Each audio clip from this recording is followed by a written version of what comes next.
چەپکە گوڵێک بۆ ست فاتمە.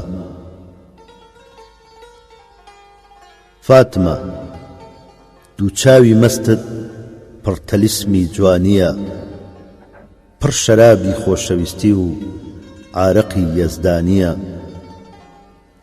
بەژن و باڵاکەت نمونەی هەیکەلی یۆنانیە، لار و لەنجەت مۆسیقایە بەستەیە گۆرانیە.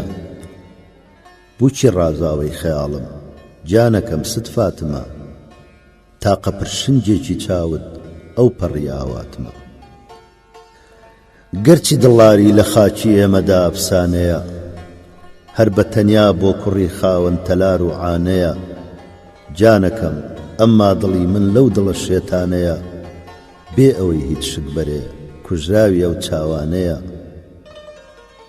هەر بە تەنیا خۆشەویستی شگە بەم ست فاتمە، سەروەتم ناوێ بزەی تۆ ئەو پەڕی ئاواتمە. خۆشەویستی وا کە نامەی خوایە بۆ پێغەمبەران، بەرز و ناسک وەک هەناسەی پڕگوڵاوی دولبەران، نەک وەکو حەزکردنی دینار و گەوهەر پەروەران. ئەو کەسانەی بۆ قڕانێ چەندە دڵیان هەڵوەران. خەڵقی تر پارەپەرستی با بکەن ست فاتمە، من بە تەنیا تۆپەرستی ئەو پەڕی ئاواتمە.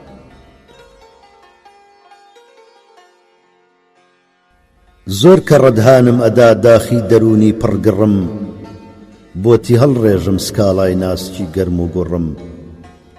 داخەکەم کاتێک کە دێمە بەردەمت واقی وڕم، وام ئەشێوێنێ بە جۆرێ نایەڵێ هیچ دەربڕم.